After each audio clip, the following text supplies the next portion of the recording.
Good morning. Welcome, everyone. Well, we might get started because it's just on 10 o'clock now. So good morning and thank you for joining us and sending a warm welcome here to everyone here with us today. This is actually our second last webinar for our Research Evaluation Network for this year. So the theme of the webinar today is cross-cultural evaluation and accountability. And this is a really nice follow on from our webinar earlier in the month, which was an introduction to qualitative research methods.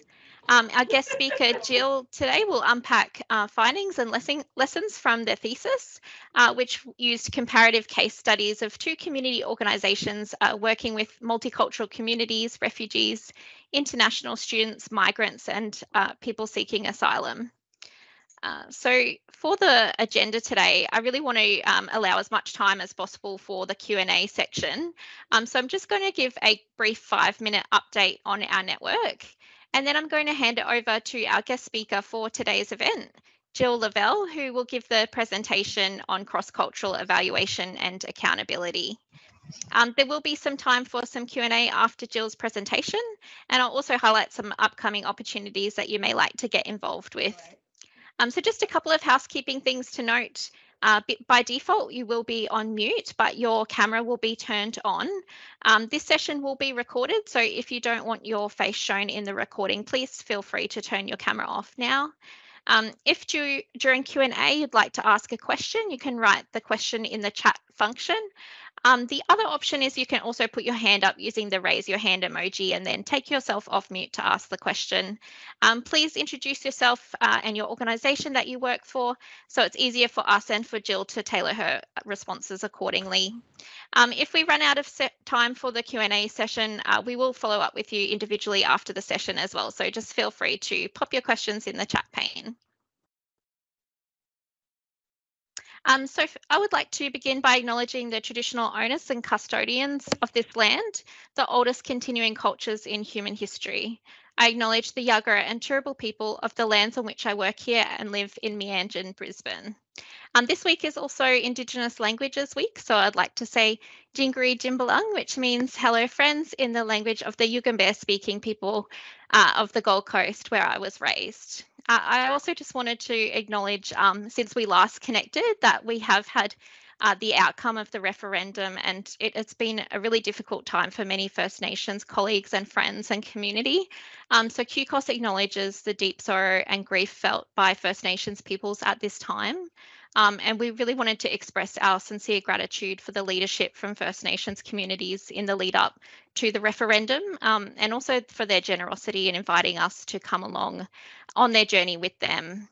So QCOS thanks First Nations peoples for the gift of the Uluru Statement from the Heart, and we are committed to continuing to support First Nations peoples in their fight for justice, sovereignty and self-determination. So I'd like to pay my respects to all of our First Nations colleagues joining us online today. And for those online, please feel free to join us in acknowledging country where you are today through the chat function as well. So my name is Amy Dellett and I'm the Data and Reporting Analyst in the Research and Policy team at QCOS, and I coordinate our Research and Evaluation Network webinars in our online forum. I'm not going to cover the purpose of the network today, but if you're new to the network, please feel free to go back to the slide deck in the post-event email to find out more information. So for also anyone who may not be aware, you can access our Research and Evaluation Network webinar recordings and our resources on the Community Door Research and Evaluation Resources Hub page. And I'll just share the links with you in the chat pane with you now. Also share our email address as well, where you can contact us for any questions that you have with from our team.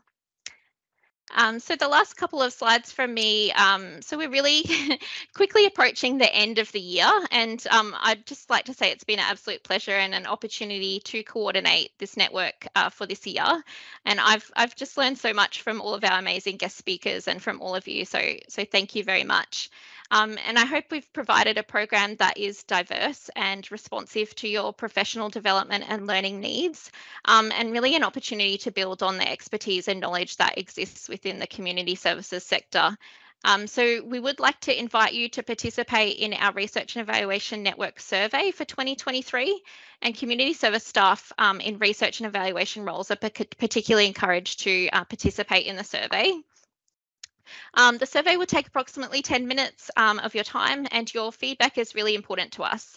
So I sent the survey out earlier in the week, and so far we have 4 responses. So I'd really love to get some feedback so I can share this with you all in our next webinar, which will be the last webinar for the year. So I'll leave this with you as homework, and I look forward to sharing the responses with you in November. I've included a link to the survey in the chat already as well. And so finally, the survey asks specific questions with the intention to better understand how we can tailor our network activities and supports to meet the data, research and evaluation needs of the community services sector. So I have lots of ideas of topics that we could focus on in 2024, but I really want to ensure that our ideas align with your priorities and interests and the research and evaluation needs of the sector. So yeah, I'd really appreciate some more feedback so that we can design a program next year which is engaging for the sector. So that's all from me, really. I'd want to introduce now our guest speaker for today's event. It's a pleasure to have Jill Lovell here with us today. So seasonal academic, Faculty of Business and Law from the Queensland University of Technology. Jill has more than 20 years of experience working in the not-for-profit sector, primarily cross-culturally in Mozambique. Jill is a qualified teacher, a skilled trainer, and an experienced leader in education, international and community development organisations. Jill is passionate about designing and developing strategy, programs and evaluation tools that empower people and communities to address their needs, and is currently undertaking a PhD at QUT, exploring how organisations can build trust with customers and clients through technology. So like I said, at the end of Jill's presentation, we'll have some time for some Q&A. So now I'll just stop sharing my screen and I'll hand it over to you, Jill. Thank you, Amy. Hi, everybody. It's great to be with you this morning. And I would also like to start by acknowledging the traditional custodians of the lands where I am, the Turrbal Yagara people, and I'd like to pay my respects to them today. All right, I hope you can see my slides here. Thanks everyone for joining us, and I'm going to share today some of the findings from some research that I did for a Master of Philosophy over the last few years. I'd also like to say hi to Ruth, who was one of my supervisors, who's on the call today. And yeah, I'm excited to tell you all about some of the things I found around cross-cultural accountability towards participants in our organisations. So for me, this research really came out of my personal experience working with organisations in Australia and in Mozambique over most of the last 20 years, and seeing that often which organisations want to try and do good things for people, right? And we can be focused on being accountable for those things we do back to those who give us money. Often that's our donors and the government. But it can be quite challenging for us to be accountable back to the people that we're actually serving and making decisions on their behalf for. And especially when we're working across cultures, we can just say, oh, that's a bit difficult. Or actually early on in my research, some people said, well, these people don't even actually know what they need. So why should we be accountable back towards them? But what I found as I started to do a little bit of research was that accountability back to our participants and clients actually makes us more responsive to the needs that they have and improves our programs. So rather than imposing solutions and saying, we think we know what's best, involving participants in an accountability process actually improves what we do overall. But what I found when I started looking at the research was that even if organisations do understand this, they are not doing it in practice. And it can be very difficult to try and put that into practice. And I found some other research which talked about this whole issue of power being a key construct, particularly when we're talking across cultures. And some of the authors suggested that we actually start with thinking about power first, rather than later on thinking about, how do we deal with some of the power dynamics that exist in these relationships. So my research, I thought, okay, well, how can I actually start by looking at power rather than including it as something at the end? And the other key thing that I saw from research was that often research about accountability back to clients and participants was involved conversations with organizational management and leaders and caseworkers and those that are serving people, but they didn't actually have the voices of participants in that research. So for me, that was something I really wanted to ensure, was that I had those voices in my data collection process, which made the process take a bit longer. Ethics was a little bit more complicated because I wanted to speak to people who were working with organisations cross-culturally, and that meant here in Australia, particularly looking at refugees and migrants and asylum seekers. So there were some issues around ethics. But for me, I felt like if I'm going to be talking about accountability towards beneficiaries and participants, then I really need to hear their voices in the research process. So that was really what I did. Now, I don't know how many of you have done a lot of study around accountability, but there's a few different frameworks that are quite common in the literature. And one by Ibrahim, where he talks about that we're accountable upwards towards donors and we're accountable downwards towards participants and beneficiaries, and we're accountable horizontally to other organisations. And he also looked at what we're accountable for, that we can be accountable for our performance, for our finances, for the actual mission of our organisation and how we govern, and that we do that through different tools and processes. And very similarly, another author had this similar framework where the nonprofit organisation, the community organisations at the centre, and again, they're accountable upwards to their donors and downwards to their participants and sideways to other organisations, and often also accountable internally. And for me, even starting from this point seemed a little bit problematic, because I'm thinking about, okay, how are we going to be accountable to those that we're serving if we put ourselves as the organisation at the centre of that process and we say our participants are those down below us and our donors and government are above us.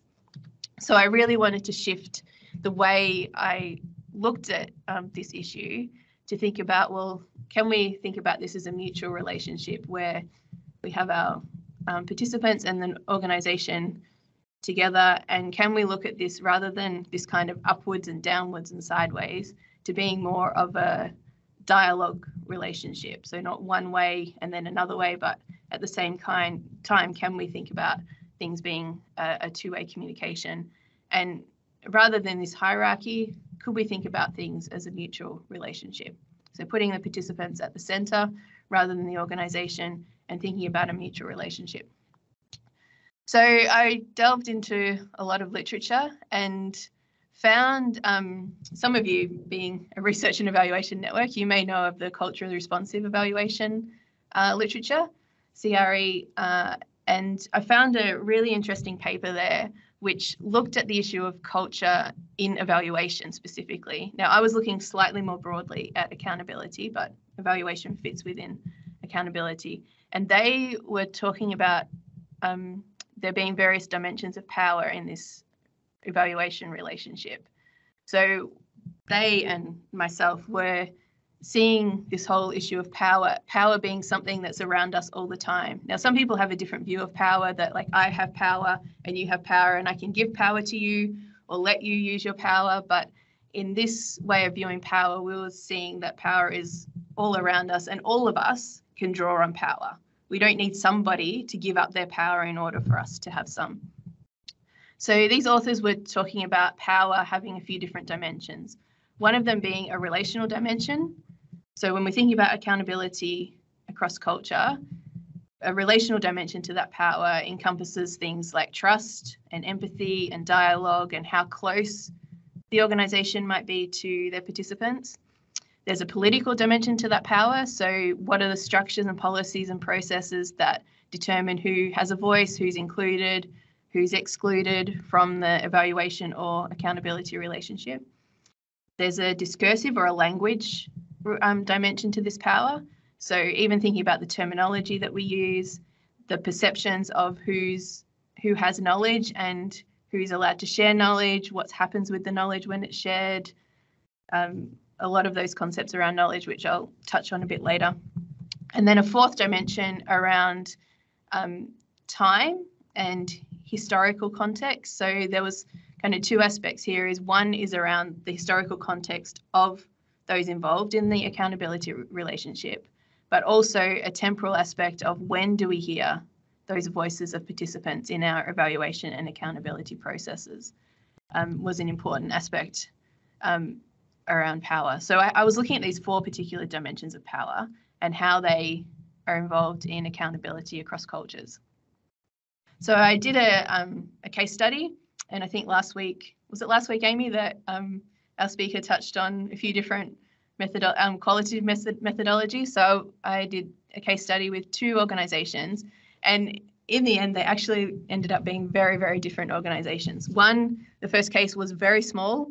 I think I can say they're based in Toowoomba, just a few part-time staff, had been working for a couple of years, working with one particular group of refugees primarily, the Yazidi people who had come from Iraq and Syria, and we're looking at how they could help them to settle into community through relationship. And the second organisation was a very, very large one here in Queensland, working statewide, been working for more than 20 years with lots of staff, and also assisting refugees and migrants to settle in community with quite a lot of government funding, whereas that other small organisation was reliant on donations from individuals and small businesses primarily.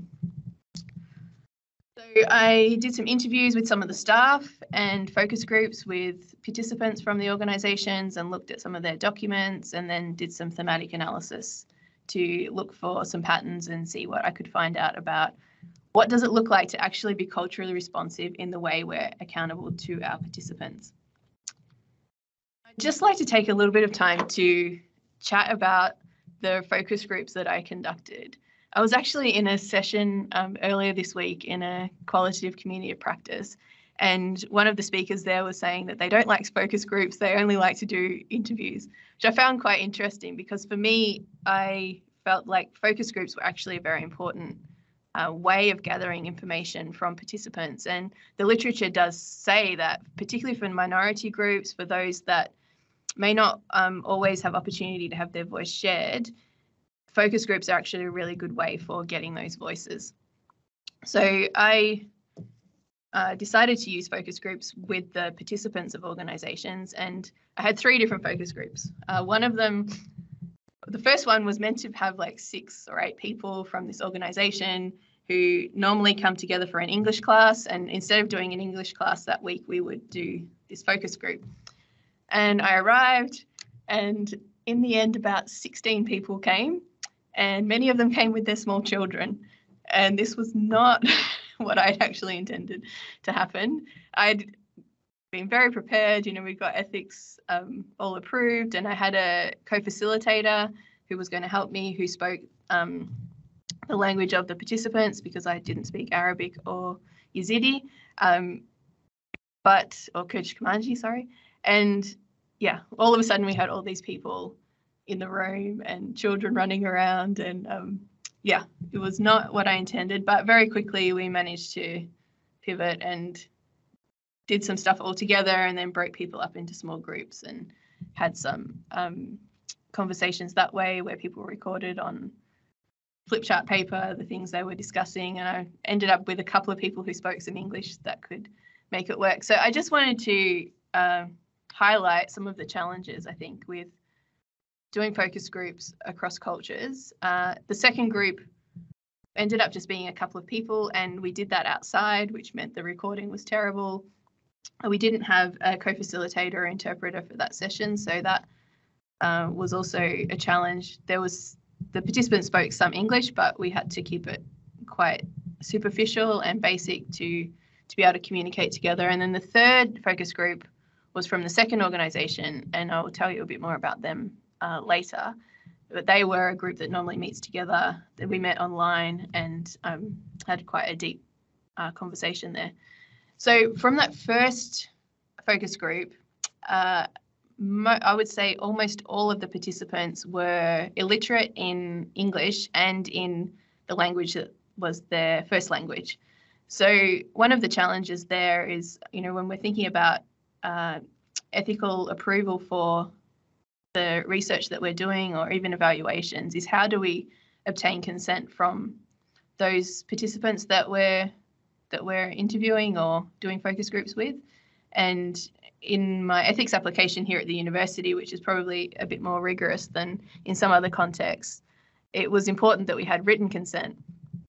But now, after having that experience, I would definitely push harder for being able to just have verbal consent from participants and being able to record that in some way, rather than having to get people to sign a form that they couldn't read. And even though we explained it to them in their language and read it to them, I still felt quite uncomfortable that people signed a form that they couldn't actually read themselves. Another challenge, I think, when doing culturally responsive focus groups is just thinking about the discomfort that can come to participants from the topic that you're looking at. Often, if we're thinking here around culturally responsive methodologies, often the people that we're interviewing or doing focus groups with have some trauma in their background. And I was very conscious about the fact that I had refugees in the room, and the fact that they're refugees means that they've been through some horrific traumas to end up in Australia. So I wanted to be very sensitive to the fact that I was looking at accountability between them and the organisation they came from, and not their experience of being a refugee and coming to Australia.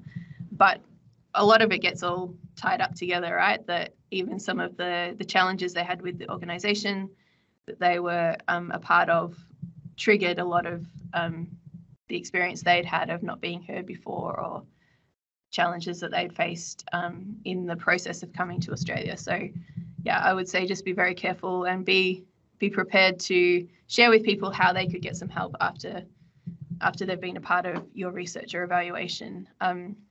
Language was certainly a big challenge, and how I recorded information, particularly in that first group where I had 16 people. There was no useful recording from that focus group. So I had to do a lot of writing myself and recording, getting them to record things on paper.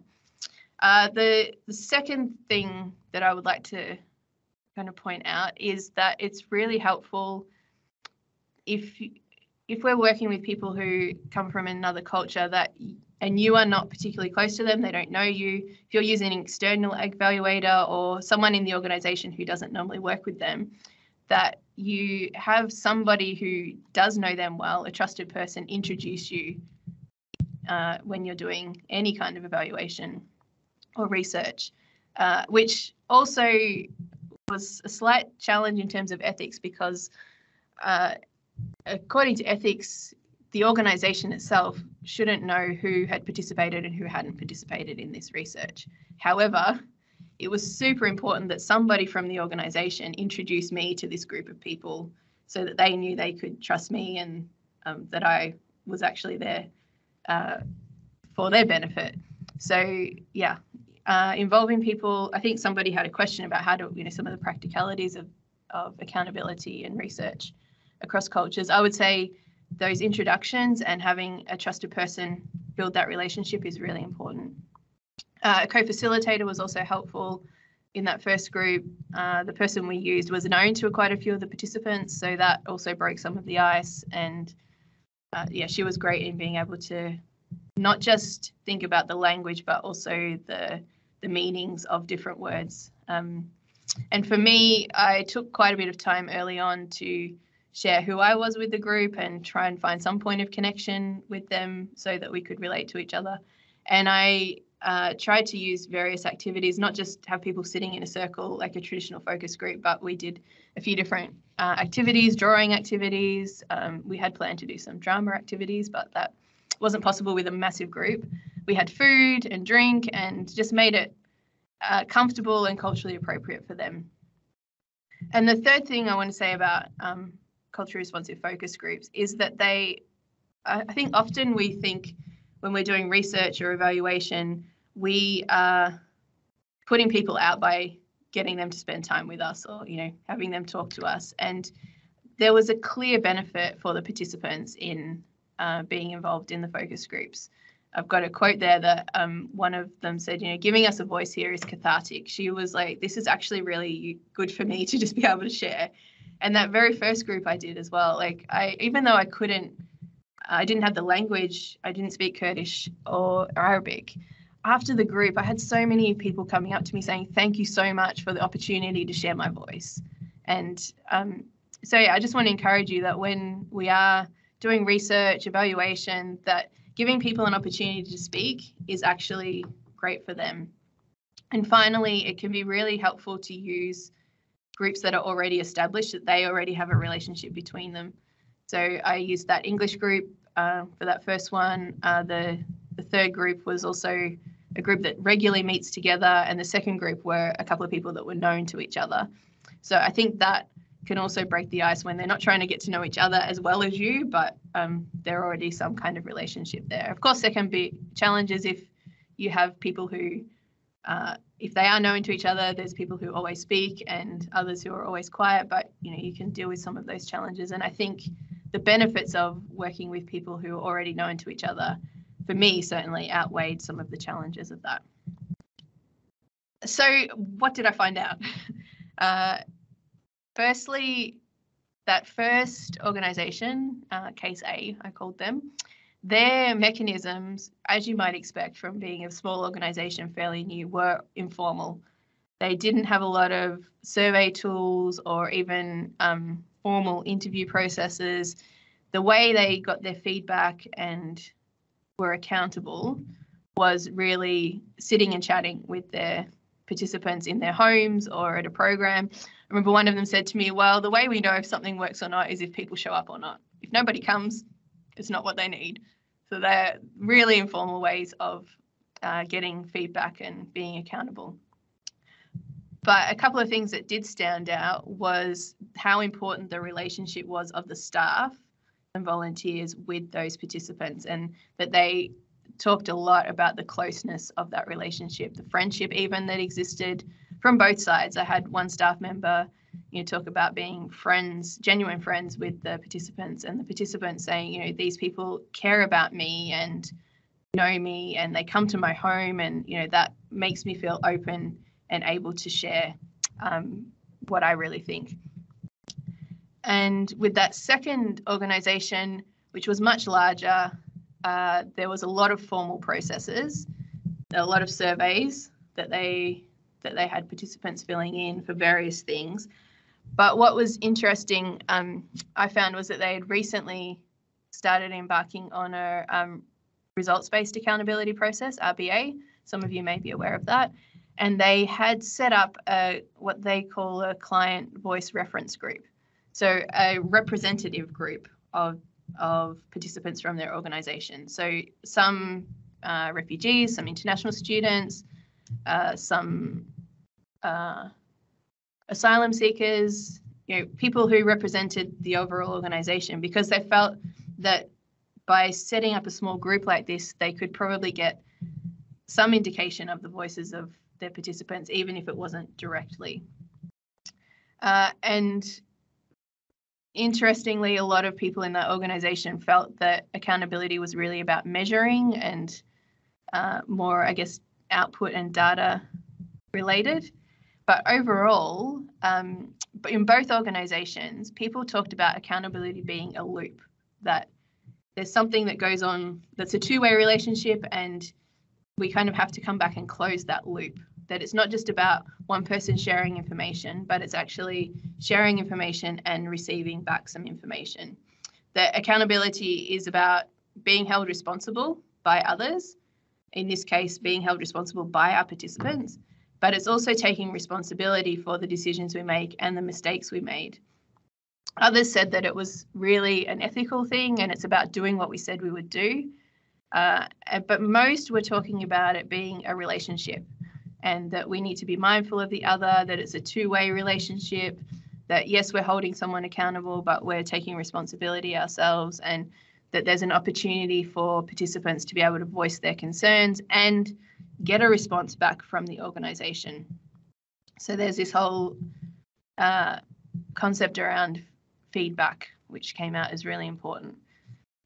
So as far as coming back to those dimensions of power, so if we think about power in our accountability relationship, the relational dimension, it was clear that accountability isn't just to, it's actually between. So I'm accountable to you and you're accountable to me. This relational aspect to it, that it's two-way, and that it requires a lot of empathy from both sides, understanding from both sides, which is really challenging cross-culturally, because when we come to this political dimension, one of the biggest findings I think I had was around expectations, that organizations would say, both of these organizations said that participants had unrealistic expectations of what an organization can do for them. And the participants themselves were saying that, you know, there's this lack of understanding and I don't really know what to expect from an organization. Often refugees in particular were saying, you know, they thought that this organization was going to do everything for them and didn't understand that, you know, one organization might do one thing and another one might do something else. So thinking about our expectations, being clear about them, managing expectations from both sides is something that I would say is crucial to our accountability relationships, to our evaluation processes, is be very, very clear about the expectations as an organization you have, but also understand what are the expectations that our participants and clients have of us as an organization, but particularly around the accountability relationship. Then the other aspect around the political side was, what are the rules and conditions for someone's voice being included? What are the roles of participants' voices? Is it just to give feedback around satisfaction, or is there a deeper, bigger role that participants have in the accountability process? And this whole idea that the second organisation had of representative voices, like, is that a way that we could actually give some power to participants by, perhaps not everybody can speak and share their thoughts, but can there be a mechanism for voices to be representative? Then around, I'm just going to jump to the historical and temporal side, that when voices are heard or included is really important. That if we only include voices of participants at the very end, the power that they're able to have is quite limited. If we think about only including them at the start, it was also quite limited. So thinking about when you're hearing from your participants along the journey throughout an accountability relationship, rather than, you know, just at the start in a needs assessment or at the end in a program evaluation, is really important. It takes time, which is why I think often we neglect it, because it does take time and resource. We need to consider those intersections of cultural backgrounds, and I might come back to that a bit later. And generational differences was also something that came up, that particularly thinking about refugees and migrants, older refugees weren't so interested in having this accountability relationship with the organisation. Whereas young people, they actually really wanted to have a voice, speak into the organisation and know and understand how their voice was used. So thinking about those different generational needs is important. And then coming to this discursive or language-based dimension of the relationship, dialogue was crucial. So not just getting information from participants through a form or some other means, but actually having a dialogue and starting that dialogue with some shared meaning and understanding. So what do we even mean by accountability? Talking with that reference group, the representative voices, they shared that the organisation that they are a part of spent a lot of time with them trying to understand what participants understood the word well-being to mean, because that was one of the key impact measurements of their organisation, was improving well-being. And so the government and the organisation had some indicators of what they thought well-being was, but to understand from the participants' point of view, what do they understand well-being to mean, was actually really interesting, because it meant that they had to introduce quite a few different indicators and outcomes to the process to ensure that when an organisation says we want to improve well-being, that it's from the perspective of everyone involved, particularly the participants. So starting by having some shared meaning and understanding, taking time to understand what it is we want together, and then co-creating that knowledge together, building a plan together, measuring together, and this comes back to some co-design, I guess, which is not easy, takes time. But in the end, I think it can actually help us be more effective, because the knowledge that we co-create when we have a mutual understanding informs and creates change in our organization. It can make us better. So that was kind of the next important thing, was that the knowledge that we gather from those participants actually needs to create some kind of change in our organization. And I found that, with some staff, they were saying, we feed this feedback or survey data into the system and it goes up the chain and it's kind of that it goes somewhere, rather than taking time to say, all right, so what does all of this mean for us as an organization and how can that create change? And the final part, the reason I've shown this as a loop, is because for the participants across both organizations, they were very adamant that it would be so helpful to know how that knowledge was used by the organization that they shared. And I think this is where we often can kind of run out of steam, I think, is, we do all this great data collection for an evaluation, and it might even make some change in our organization. But do we go back to those participants and say, hey, this is how we actually used what you told us, and this is how we didn't use what you told us. You told us these things and we couldn't make any change because of these reasons. But feeding back what we did with that knowledge is actually really important for participants to feel like, okay, when I share my voice, it's of use to the organization. Even if it doesn't make change, they heard me and they understood me. And, in the future, we will keep this dialogue going. So that would be one of my key takeaways, is developing shared meaning together and creating change within the organization, but closing that loop and feeding back how our knowledge was used is really important. So thinking more from a practical side of things, and some of those things I talked about are not just cross-cultural. They're good, I think, good practice for accountability, but specifically for cross-cultural or culturally responsive accountability. Culturally responsive accountability involves dialogue, it manages expectations, and it considers the intersection of cultural backgrounds. So I had one staff member from one organisation who identified as a Muslim and was working with a lot of refugees from Iraq and Syria who identify as Yazidi.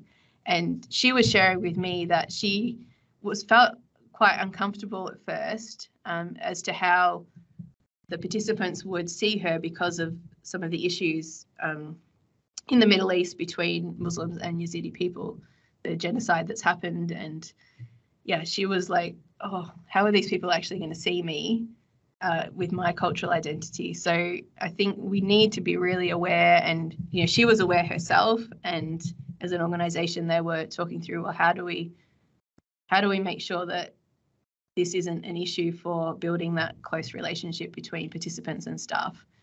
Others talked about their own personal biases, particularly white Australian staff members, said to me that they've had to do a lot of self-reflecting and be really conscious of their own thoughts and biases towards people from other cultures. So I think, it can be quite ugly and not very pleasant to think about those things, but we have to consider, what does it look like when these different cultures come together?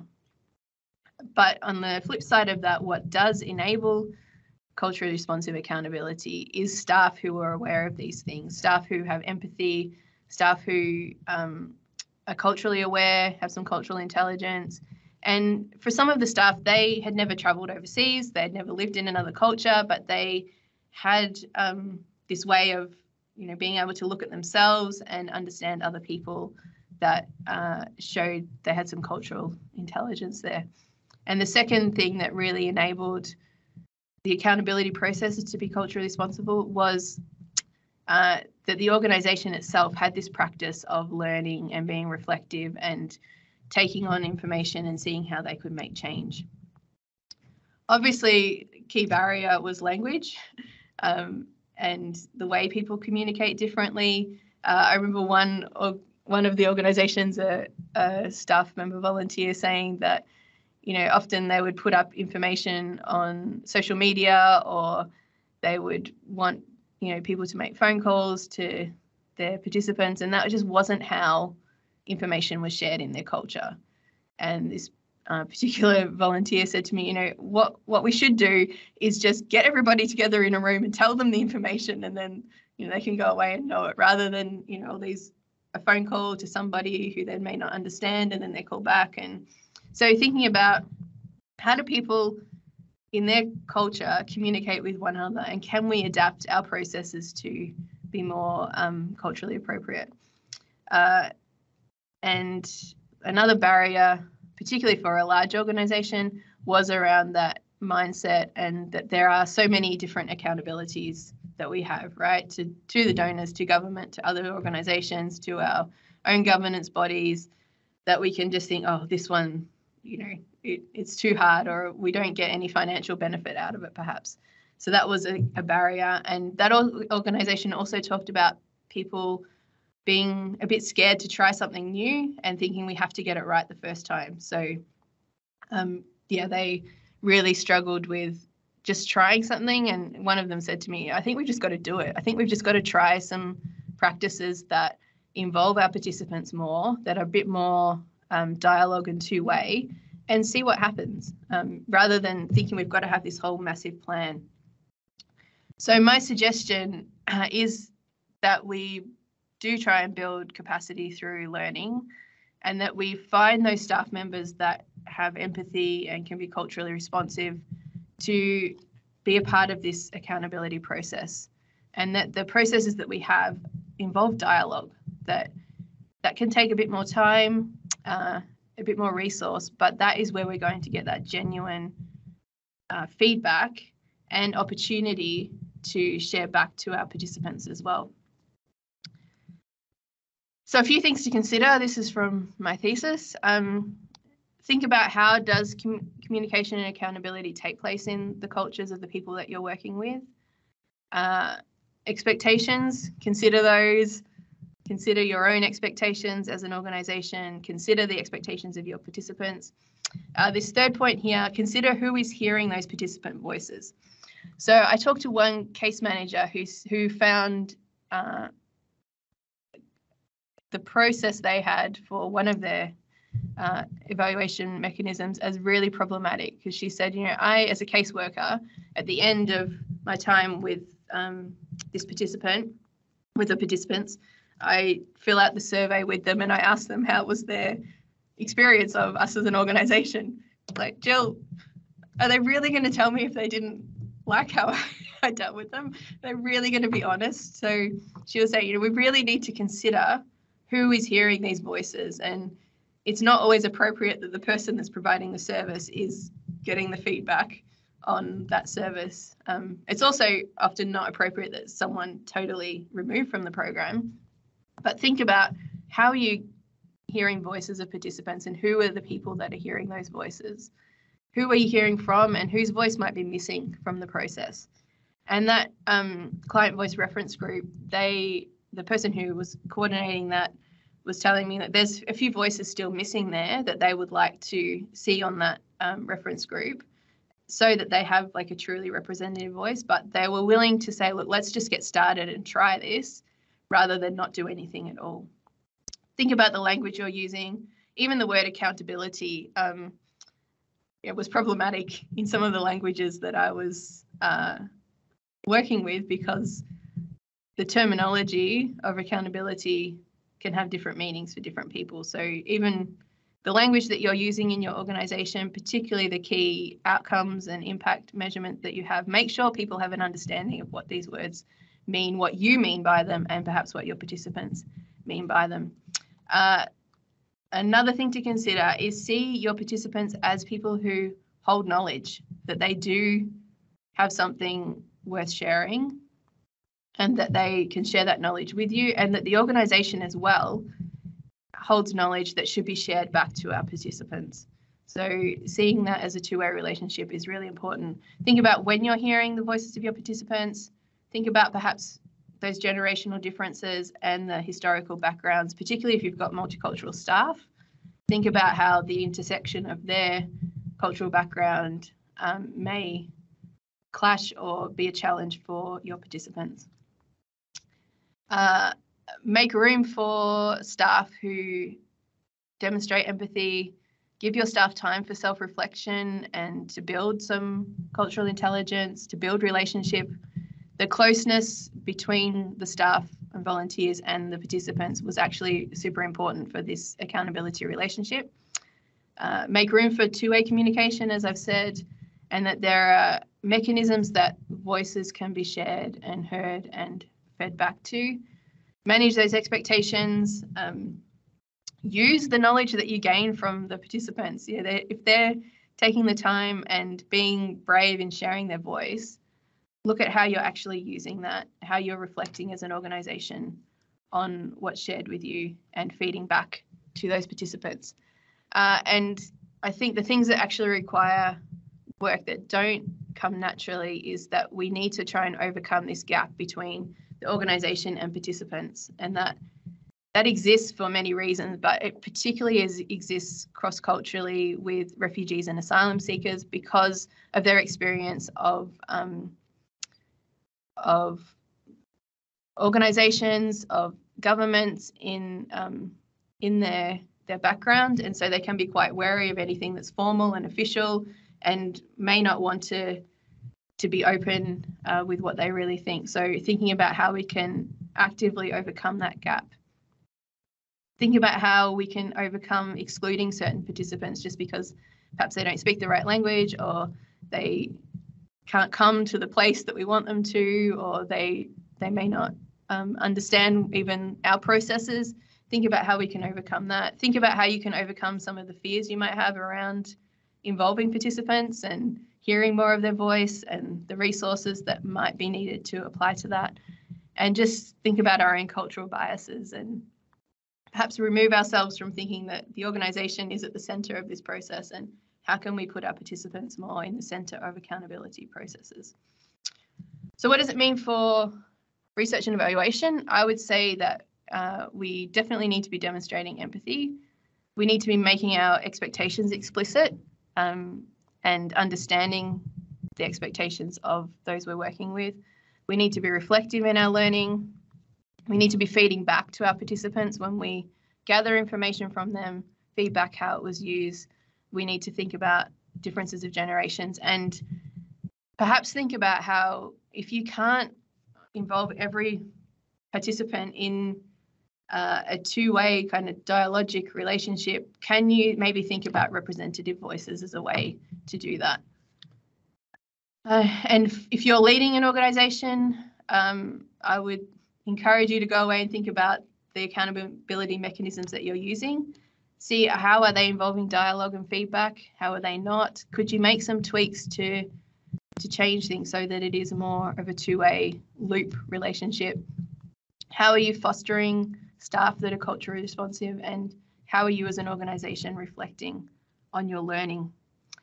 Yeah, it's a lot, I think, to throw at you, but I hope it's useful. And I had a few questions for you guys. I know often we have questions from the audience, but I would like to throw it back to some of you and just hear a little bit about how have you involved participants, or how do you involve participants in your accountability mechanisms? Whose voices are included? When do you include them? Are you providing feedback, and how are you doing that? Yeah, if anyone is brave enough to share back, I'd love to hear.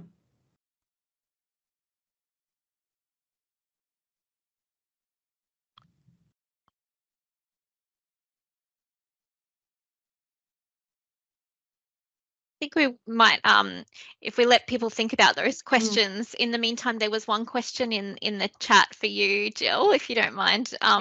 So Leah was asking, did you address the way gender may have influenced whose voice is heard, and when and about what? Yeah, good question. I didn't specifically, no.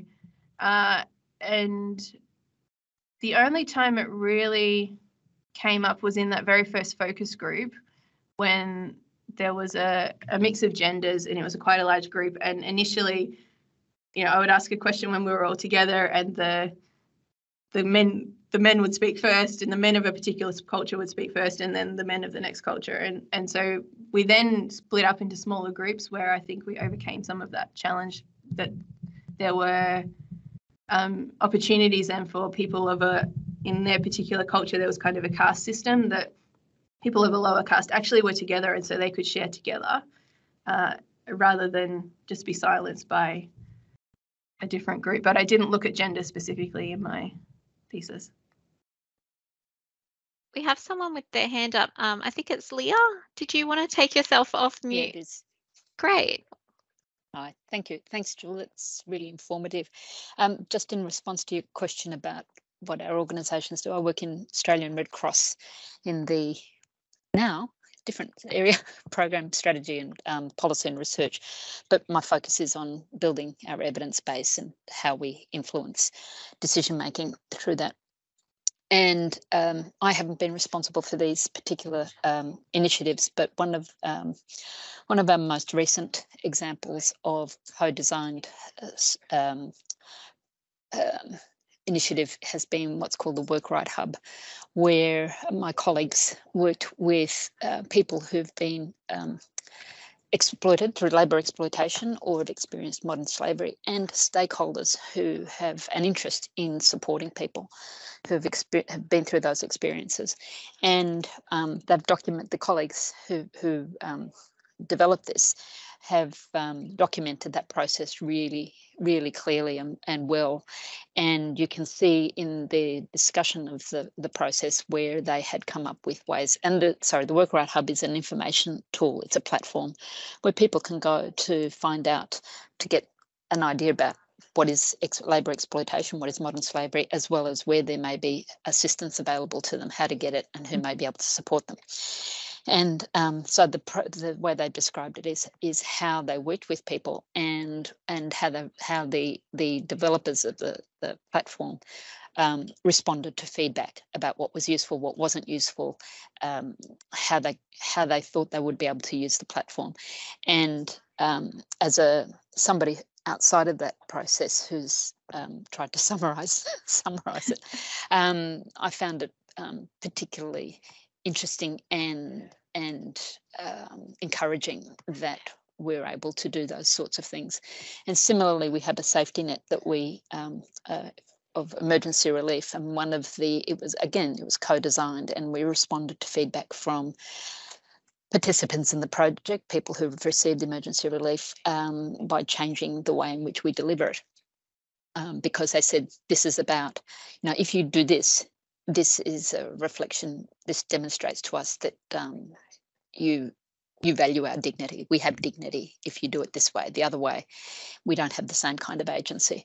So so there are those sorts of examples here at Red Cross. We also have a lived experience framework which guides the way we do things, and we have a group, a network. And again, it's about Red Cross endeavouring to be a reflective organisation, and not saying that we have reached nirvana, but it's certainly the language that you're using and the approaches. And I particularly appreciated the power analysis. I think that that's vital in the way we do our work. So thank you very, very much. It's nice to sort of have our approaches, affirmed, if you like, but also to recognise that there are people who are examining these processes, and that there's a great deal more that we can be learning. Thank you. Thanks, Leah. That's really helpful. I'll hand back to you, Amy. I think we've just got a couple of minutes left. Okay, sure. Did you want to, I'll just check, I think there was more just comments rather than specific questions. But yeah, Laura was saying great presentation and work, and I like how a lot of this applies beyond accountability more broadly in the participants and not-for-profit or relationship about programs. Yeah, everyone's just saying thank you. Amazing, thank you. So yeah, we've got 6 more minutes. Did you want me to just go through the rest of the slides, or should we take one more question if anyone, there is another hand up actually. Let's see who that is. Just make my screen more wide so I can see. I think it's Steph, isn't it? It's Steph. Steph, do you want to take yourself off mute and ask a question? Thank you. Thanks, Amy and Jill. Sorry, my camera's not working today. I don't know what's going on. So I'm not, sorry, my camera's off. That's what I meant to say. This is a bit of a kind of an ethical-ish kind of question. Recently, we got someone, an external evaluator, to come in and gather evaluation of a particular program of work that we did, because we wanted to avoid that bias of having our staff who were deeply involved in delivering the programs collecting the feedback from the participants. And there was a beautiful process where the questions of the evaluation were really well thought through with the staff and some of the participants involved in the program. But one of the questions that came back to me as the person who had contracted this evaluator was if we would pay people for their time in participating in interviews to collect the feedback. And my initial reaction was, well, that sounds like we're buying their positive support. And it didn't feel good, and it didn't feel kind of right. And so we ultimately decided we weren't going to do that. We do have a bit of we try where possible to ensure that participants in research and consultation are compensated for their time and their knowledge, but not feedback from participants of programs. And we talked about, well, do we want to pay for people's taxis to get to a face-to-face interview if that's what they would prefer, or do we need to think about childcare for parents to be able to participate? But ultimately everyone wanted to do it on the phone anyway. So it was a bit of that, those logistic things where it didn't kind of eventuate in anything. But I'm curious to know what you think about that idea of paying participants for their time when they're giving feedback from program participation. Yeah, it's a great question. I don't know if anyone else wants to give their input, even in the chat, of your experience with that. I mean, there's kind of two sides here, right? We want to compensate people for their time and input and not just take from them. But I also had that question, even just doing this research. And in the end, that was part of why I went with particularly that first group, and the third one, doing it at a time that they normally meet anyway, and they kind of, instead of doing their normal thing, we did our focus group. So it wasn't putting them out in any way, rather than providing financial compensation. But yeah, certainly we do that a lot with providing people with financial compensation for research. It's a great question around feedback though. Lorella, you wanted to give some input there?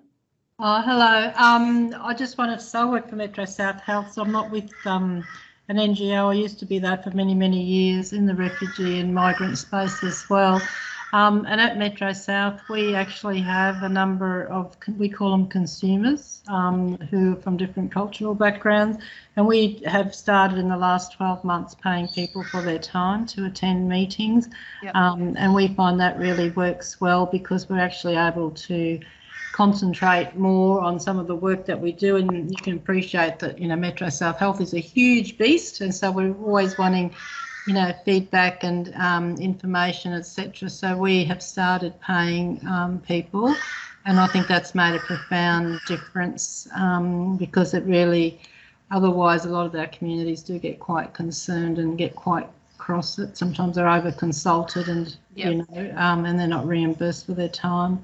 But it's something that has only just happened. It hasn't been something that has been going on forever, but we're really happy that it has. And thanks again, that was a great presentation. Thanks. I'm aware that we've got some other hands up, but I think we're actually running out of time now. So I'm sincerely apologize for cutting this off, but we'd love to continue the conversation further. So feel free to connect with us, and we can connect with Jill after the session as well. So sorry, I don't like cutting people off. I'm aware other people have things to have, to continue their day with. So I'll just go through the last couple of slides that we've got opportunities coming up.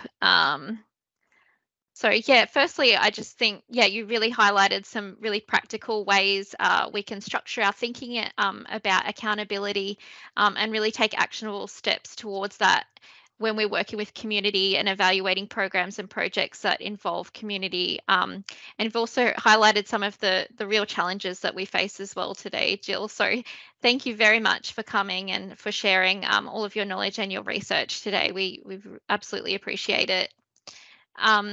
So we've gone through the questions.